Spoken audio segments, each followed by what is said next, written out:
வணக்கம் நண்பர்களே, நம்மளுடைய ஜக்கம்மா காளி மந்திராலயத்தின் சார்பாக இன்றைய பதிவில் என்ன பாடம் பார்க்க இருக்கோம் அப்படின்னு பார்த்திங்கன்னா, கருங்கோழி காப்புக்கரு செய்யக்கூடிய முறையை பார்க்க இருக்கோம். பொதுவாக பார்த்திங்கன்னா காப்புக்கரு அப்படின்னா என்ன அப்படின்னு பார்த்திங்கன்னா, நம்மளை தற்காத்து கொள்ளக்கூடிய விஷயத்தை தான் காப்புக்கருன்னு சொல்லுவோம். இதில் பார்த்திங்கன்னா கருங்கோழி காப்புக்கருனா என்ன அப்படின்னு பார்த்திங்கன்னா, கருங்கோழியினுடைய உதிரத்தை கொண்டு அதன் மூலியமாக மை செய்து அந்த மையை கொண்டு நம்மளை நாம் தற்காத்து கொள்வதைத்தான் பார்த்திங்கன்னா கருங்கோழி காப்புக்கரு அப்படின்னு சொல்லுவோம். இந்த கருங்கோழி காப்புக்கரை பொறுத்தளவு பொதுவாக அஷ்டகர்மத்தில் பார்த்திங்கன்னா இந்த முறையானது வித்வேஷனத்தில் வரும். இதில் பார்த்திங்கன்னா நமக்கு இடைஞ்சலாக இருக்கக்கூடிய பேய் பிசாசுகள், துர்சக்திகள், செய்வினை கோளாறு, அதுபோல் இந்த மோகினி பிரச்சனை, யட்சினி பிரச்சனை போன்ற எந்த விதமான துர்சக்திகளும் நம்மளை அண்டாமல் அந்த துர்சக்திகளை விரட்டக்கூடிய முறை தான் பார்த்திங்கன்னா இந்த கருங்கோழி காப்புக்கரு முறை. இந்த முறை ரொம்ப ரொம்ப ஒரு முக்கியமான முறை. நம்மளுடைய அன்பர்களுக்கு இந்த கருங்கோழி காப்புக்கரு இந்த அஞ்சனம் நம்ம நிறைய அன்பர்களுக்கு பார்த்திங்கன்னா நம்ம செஞ்சு கொடுத்துட்ருக்கோம். இந்த உச்சாரண அஞ்சனம் ரொம்ப முக்கியமான அஞ்சனம். அதனால் நம்மளுடைய மாணவர்கள் நாம் சொல்லக்கூடிய விஷயங்களை அப்படியே பயன்படுத்திக்கோங்க. இதில் எப்பேற்பட்ட துர்சக்திகளால் பாதிக்கப்பட்டிருந்தாலும் அந்த நபர்களுக்கு இந்த அஞ்சனத்தை செய்து கொடுங்க. ரொம்ப ரொம்ப ரொம்ப பவர்ஃபுல்லான ஒரு அஞ்சனம் இந்த கருங்கோழி காப்புக்கரு அஞ்சனம். இது பார்த்திங்கன்னா முழுக்க கருமுறை தான், சைவ முறை கிடையாது, கருமுறை அஞ்சனம் தான். இந்த முறை அஞ்சனத்தை செய்து பெரும்பாலும் பார்த்திங்கன்னா நாம் பயன்படுத்தக்கூடிய விஷயத்தில் நம்மளுடைய குலதெய்வங்களும் நம்ம கூட நிற்பாங்க. மற்ற தெய்வங்களை தவிர மற்ற எந்த ஒரு துர்சக்தியும் நம்மளை அண்டாது. அதனால் இந்த முறையை நம்மளுடைய அன்பர்கள் நிச்சயமாக எழுதி வச்சு முடிந்தவரை செய்ய முடிஞ்சுன்னா செய்து பயன்பெறுங்கள். இதற்கு உண்டான முறைகளை இப்போ பார்ப்போம். இதை நமக்கு ஓலைச்சுவடிகளில் பாடலாம் கொடுத்துருக்காங்க. இதெல்லாம் நம்ம ஆல்ரெடி மனப்பாடம் செய்து வச்சதுனால கடகடன்னு நம்ம சொல்லுவோம். இதில் பார்த்திங்கன்னா இப்போ இதற்கு உண்டானது பார்த்திங்கன்னா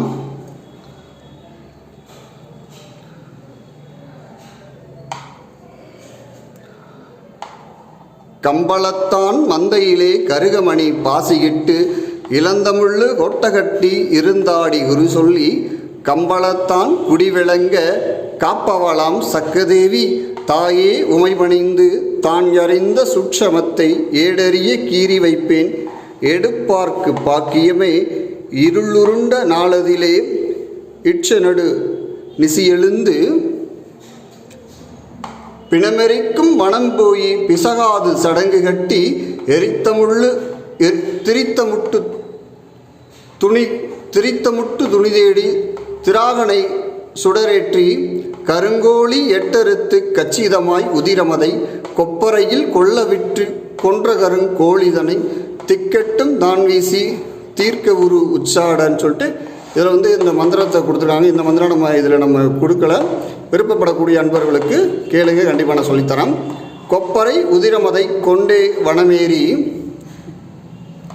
உச்சி வெயில் இருக்க உலர்த்தி முன்னாளு கல்பூச பொடி தூவி கருக்கி கல்வமிட்டு மாசர நெய்யிட்டு மணக்கும் ரசமிட்டு கோந்தர மையரைத்து கொள்ளும்பால் குடவையிட்டு நாளேழு வதியமிட்டு நாகமுற பூசையிட்டு கருங்கோழி மையதனை காரியவான் திலகமிட பாசாங்கு பேய்பூதம் பயந்தே ஓடுமப்பா அடங்கா முனிகருப்பு அலறி ஓடுமப்பா சாத்தான் மோகினியும் சறுக்கி ஓடுமப்பா செய்வினை கோளாறும் செய்தாரை அண்டுமப்பா அப்பனே கருயிருக்க ஆதிகுல தெய்வமுண்டு கொம்பனு உமையளிக்க கொள்ளுங்கண வலிக்காது கோடாங்கி சூட்சமத்தை கோட்டகட்டி காப்பப்பா அப்படின்னு சொல்லி இந்த பாடல் முடியுது. இதில் பார்த்திங்கன்னா ரொம்ப முக்கியமான விஷயங்கள் கொடுத்துருக்காங்க. அது என்ன அப்படிங்கிறது, அதுக்கு உண்டான விளக்க முறைகள் என்னங்கிறத பார்ப்போம். ஃபஸ்ட்டு, கம்பளத்தான் மந்தையிலே கருகமணி வாசியிட்டு இளந்தமிழ் கோட்டகட்டி இருந்தாடி குரு சொல்லி கம்பளத்தான் குடிவிளங்க காப்பவளாம் சக்கதேவி. அதாவது பார்த்திங்கன்னா கம்பளத்தார்கள் நிரம்பி இருக்கக்கூடிய ஒரு இடத்திலே, ஒரு திசையிலேயோ அல்லது சீமையிலேயோ கருகமணி, அதாவது பார்த்தீங்கன்னா காதோலை கருகமணி சொன்னால் காதோலை கருகமணியும் பாசியையும் போட்டுக்கிட்டு இலந்தை முள்ளால் கோட்டை கட்டி அந்த இலந்தை முள் கோட்டையில் இருந்து பார்த்திங்கன்னா குறி சொல்லி, அதாவது பார்த்திங்கன்னா சாமியாக அழைத்து குறி சொல்லி கம்பளத்தான் குடிவிளங்க காப்பவளாம் சக்கதேவி. கம்பளத்தார் சமுதாய மக்களை காத்து அருளி கொண்டிருக்கக்கூடிய சக்கதேவியே உன்னை பணிந்து அப்படின்னு சொல்கிறாங்க. தாயே உமை பணிந்து தான் அறிந்த சுட்சமத்தை, இந்த சக்கம்மா தேவியே உன்னை நான் வணங்கி, தாயே உமை பணிந்து தான் அறிந்த சுட்சமத்தை, அம்மா உன்னை நான் வணங்கி எனக்கு தெரிந்த சூட்சமான விஷயங்களை சூட்சமத்தை ஏடறிய கீறி வைப்பேன் எடுப்பார்க்கு பாக்கியமே. இந்த ஓலைச்சுவடியில் ஓலைச்சுவடியில் நான் எழுதி வைப்பேன் எடுப்பார்க்க. இதை யார் எடுத்து பார்க்கின்றார்களோ அந்த எடுத்து பார்க்கக்கூடியவர்களுக்கு இது பாக்கியமாக அமையும் சொல்லலாம். எடுப்பார்க்கு பாக்கியமே.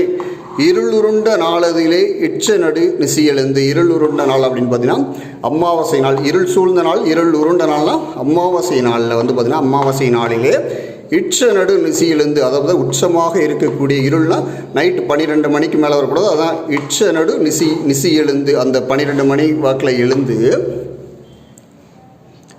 பிணமெரிக்கும் வனம் போய், அதாவது நாம் பிணமெரிக்கக்கூடிய சுடுகாட்டுக்கு போய் பிசகாது சடங்கு கட்டி. பிசங்காது சடங்கு அப்படின்னு பார்த்தீங்கன்னா அங்கே வழக்கம் போல் வந்து பார்த்திங்கன்னா நம்ம மயானத்துக்குள்ளே போய் மயான பூஜை செய்வதற்கு வந்து வழக்கம் போல் கட்டு சூலம் போடுவோம்ல. கட்டு சூலம் போட்டு அதற்கு பூஜை முறைகள் என்னெல்லாம் செய்வதற்கு உண்டான முறைகளில் வந்து பார்த்திங்கன்னா பூஜை பொருட்களை வைத்து அடுத்து ஹரிச்சந்திர பூஜை பண்ணி கணபதி பூஜை பண்ணி வருவோம்ல, அதுதான் பிசகாத சடங்கு. அந்த மயானத்தில் நீ என்னென்ன சடங்கு முறைகள்லாம் செய்வியோ அந்த சடங்கு முறையெல்லாம் கட்டிட்டு பிசகாத சடங்கு கட்டி திரித்த முட்டு துணி தேடி திராகனை சுடரேற்றின்னு சொல்லிடலாம். அதாவதுனா திரித்த முட்டுனா அதாவது பெண்கள் தீட்டு போடுவாங்களா, அந்த தீட்டு போடும்போது அவர்கள் பயன்படுத்தக்கூடிய துணி தான் வந்து பார்த்திங்கன்னா முட்டு துணின்னு சொல்லுவோம். அந்த முட்டு துணியை வந்து பார்த்திங்கன்னா திரித்து வச்சுக்கணும். அந்த முட்டு துணியை திரித்து எடுத்து வச்சுக்கிட்டு திராகனை சுடரேற்றி, திராகம்னா வராகம், அதாவது பன்றையினுடைய கொழுப்பு இருக்கும்போது அந்த கொழுப்புலேருந்து அதை உருக்கி அதிலேருந்து எண்ணெய் எடுத்து நெய் எடுத்து அதை வந்து பார்த்திங்கன்னா அந்த முட்டு திரி இருக்குது பார்த்திங்களா, அந்த முட்டு துணியை திரித்து அதை திரியாக்கி அந்த பன்றையினுடைய நெய்யில் வந்து பார்த்திங்கன்னா அந்த முட்டு திரியை வச்சு விளக்கேற்ற சொல்கிறாங்க. விளக்கேற்றி திராகனை சுடரெட்டி கருங்கோழி 8 அறுத்து கச்சிதமாய் உதிரமதை. 8 கருங்கோழியை வந்து நறுக்கும். 8 கருங்கோழியை அறுத்து கச்சிதமாய் உதிரமதை, அந்த கருங்கோழியுடைய ரத்தத்தை வந்து பார்த்திங்கன்னா என்ன சொல்கிறாங்க, கொப்பரையில் கொள்ள விற்று. அந்த ரத்தத்தை ஒரு கொப்பரைனா ஒரு கிண்ணம், அது உருண்டு இருக்கக்கூடிய கிண்ணத்தை தான் வந்து கொப்பரைன்னு சொல்லுவோம். உருண்டு இருக்கக்கூடிய பாத்திரத்தை கொப்பரைன்னு சொல்லுவோம். உருண்டு இருக்கக்கூடிய அந்த கிண்ணத்தில் வந்து பார்த்திங்கன்னா 8 கருங்கோழியினுடைய ரத்தத்தை விட்டு அதை நறுக்கி அந்த ரத்தத்தை அதில் விட்டு கொப்பரையில் கொள்ள விட்டு, கொள்ளனா அதில் நிரம்ப விட்டு கொன்ற கருங்கோழிதனை, அந்த 8 கருங்கோழியை நறுக்கி நம்ம கொன்றோம்ல, அந்த 8 கருங்கோழியும் திக்கட்டும் தான் வீச. ஒவ்வொரு திசைக்கும் வந்து பார்த்திங்கன்னா ஒவ்வொரு கருங்கோழியை 8 திக்குக்கும் 8 கருங்கோழிகளை வீசி தீர்க்க ஒரு உச்சாட. இப்போ இந்த கருங்கோழியுடைய ரத்தத்தை ஒரு, அதாவது பார்த்திங்கன்னா நம்ம கொப்பரையில் எடுத்து வச்சுருக்கோம்ல, அந்த கொப்பரையில் அந்த ரத்தத்தை வச்சுட்டு இப்போ அந்த விளக்குக்கு முன்னாடி வந்து பார்த்திங்கன்னா உரு போட சொல்லியிருக்காங்க. இந்த உரு மந்திரத்தை மட்டும் தீர்க்க உரு உச்சாடன்னு சொல்லியிருக்காங்க. இந்த உச்சாடன மந்திரத்தை மட்டும் நான் வெளியே சொல்லலை, ஏன்னா நிறைய விஷயங்கள் தவறாக பயன்படுத்தப்படுது. விருப்பப்படக்கூடியவர்கள் இதை செய்யக்கூடிய கேளுங்க, கண்டிப்பாக நான் சொல்லித்தரேன். அந்த மந்திரத்தை உச்சாடனம் செய்த பிறகு என்ன பண்ணோம் அப்படின்னா, கொப்பரை உதிரமதை கொண்டே வனமேறி, அந்த பூஜை முறைகள்லாம் செய்த பின்னாடி அந்த ரத்தத்தை வந்து பார்த்திங்கன்னா எடுத்துக்கிட்டு வனம் வீட்டுக்கு கொண்டு போகக்கூடாது. முதல்ல அந்த ரத்தத்தை வந்து பார்த்திங்கன்னா வனம்னா காடு கரைக்கு வந்து தனியாக அந்த ரத்தத்தை வந்து கொண்டுட்டு போயிட்டு என்ன பண்ண சொல்லினா, உச்சி வெயில் இருக்க உலர்த்தி முன்னாள் அந்த ரத்தத்தை 3 நாள் வந்து பார்த்திங்கன்னா உச்சி வெயில் அந்த 12 மணிக்கு மேலே வருது பார்த்திங்களா வெயில், அந்த வெயிலில் வந்து பார்த்திங்கன்னா உச்சி வெயில் இருக்க உலர்த்தி 3 நாளைக்கு வந்து காய வச்சுட்டு அந்த ரத்தத்தை வந்து நல்லா காய வச்சுன்னா அதில் இருக்கக்கூடிய சாரெல்லாம் வந்து போய் வரன்னு ஆயிரும். அதை வந்து தூளாக நறுக்கி வச்சுக்கணும், அதை நொறுக்கி வச்சுக்கணும்.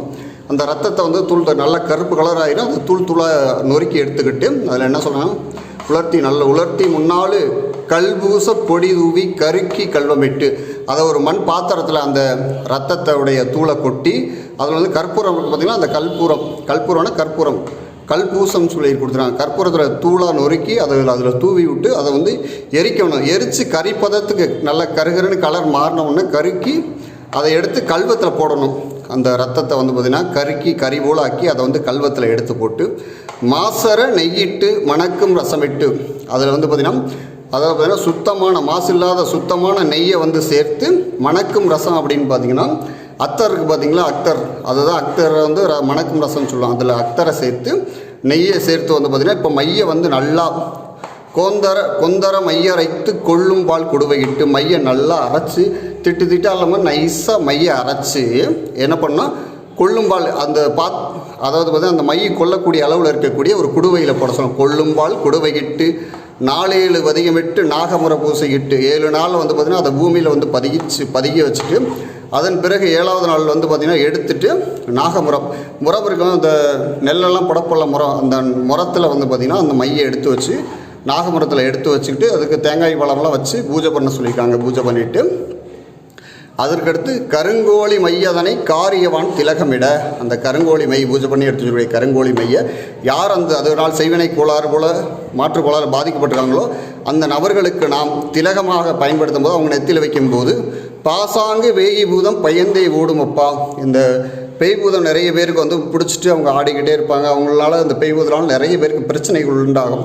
அந்த பிரச்சனைகள் இருக்கக்கூடிய நபர்கள் இந்த அஞ்சனத்தை நெத்தியில் வைக்கும்போது இந்த பேய் பூத பிசாசுகள்லாம் பயந்து ஓடுன்னு சொல்கிறாங்க. அடுத்ததாக அடங்கா முனிகருப்பு அலறி ஓடுமப்பா. இந்த அஞ்சனத்தை பயன்படுத்தும் போது அடங்காத முனியும் கருப்பும் காத்தும் கருப்பும் வந்து பார்த்திங்கன்னா அவங்க பயந்து ஓடினோம்னு சொல்கிறாங்க. அடுத்து சாத்தான் மோகினியும் சறுக்கி ஓடுமப்பா. பிடிச்சிருக்கக்கூடிய குட்டிச்சாத்தான் மோகினி யட்சினி போன்ற துர்சக்திகளும் துர்தெய்வதைகளும் அவர்களை விட்டு சறுக்கினா இறங்கி ஓடும்னு சொல்லுவாங்க. சறுக்கி ஓடுமப்பாம் செய்வினை கோளாறும் செய்தாரை அண்ணுமப்பா. இது ரொம்ப முக்கியமானது. யாரெல்லாம் செய்வினை கோளாறால் பாதிக்கப்பட்டிருக்கீங்களோ அந்த நபர்கள் பயன்படுத்தும் போது அந்த செய்வினை யார் செஞ்சாங்க, நமக்கு யார் செய்வினை செஞ்சாரோ அந்த நபர்களுக்கே அவர்கள் என்ன வேலை செய்தார்களோ அவர்களுக்கு அது திரும்பி அடிக்கும்னு சொல்கிறாங்க. செய்வினை கோளாறும் செய்தாரை அண்டுமப்பாம் அப்பனே கரு இருக்க ஆதிகுல தெய்வம் உண்டு.